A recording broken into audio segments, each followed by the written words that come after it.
Good morning and thank you. I wanted to kick us off here talking about artificial intelligence and what it means. We talk about it a lot. It gets so much air coverage, and everyone's saying, okay. Is it hype? Is it, what is it? Artificial intelligence right now is at a place where I think the inflection point is not even, we're approaching it.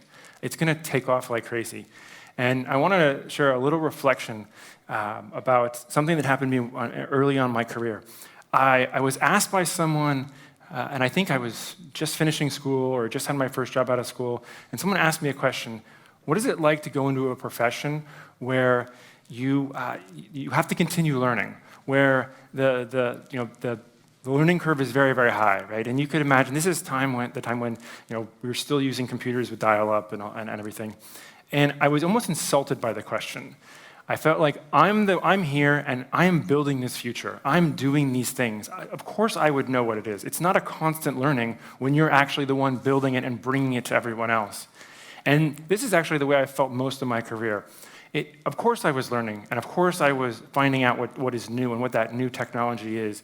But that was my job. I never felt like I was behind the curve trying to catch up. I always felt like, actually, I was probably ahead of the curve, frustrated that we're not there far enough, because you could see the opportunity and the technologies that were available, and your job was, I need to get them to other places. I need to build them out. And that excitement stayed with me for a long time, and I never felt like I was, again, behind.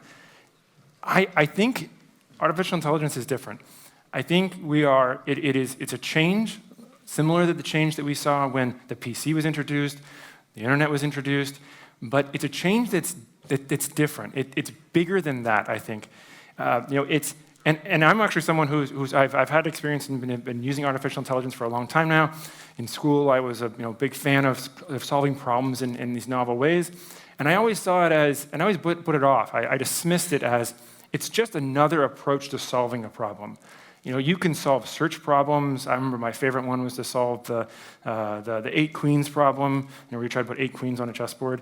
But solving it now using a statistical method or using a genetic algorithm or something like that, you would look at these technologies and you're like, I can do an analytical way, I can do it the traditional way, or I can use this novel way.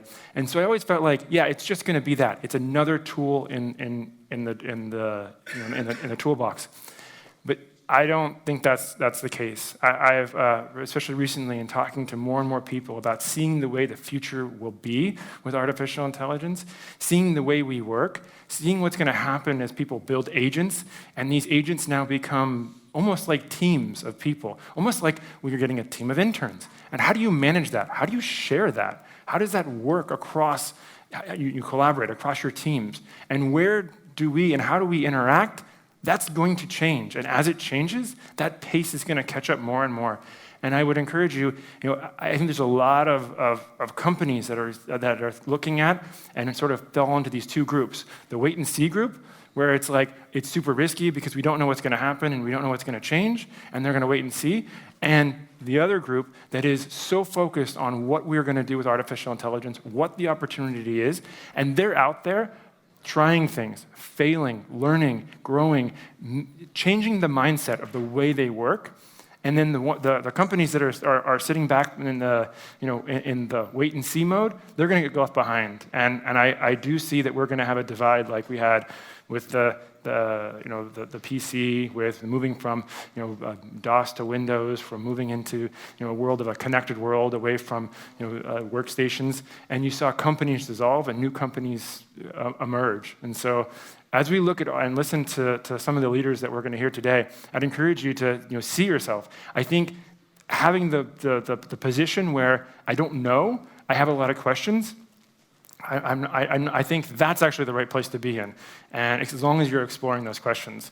So I don't know. I thought this morning I'd share a little bit about the way I see this. I think probably one of the biggest changes we'll have seen in our lifetime. I think up next is Dexter to come and talk with us. So yeah, I do this. Oh, there we go.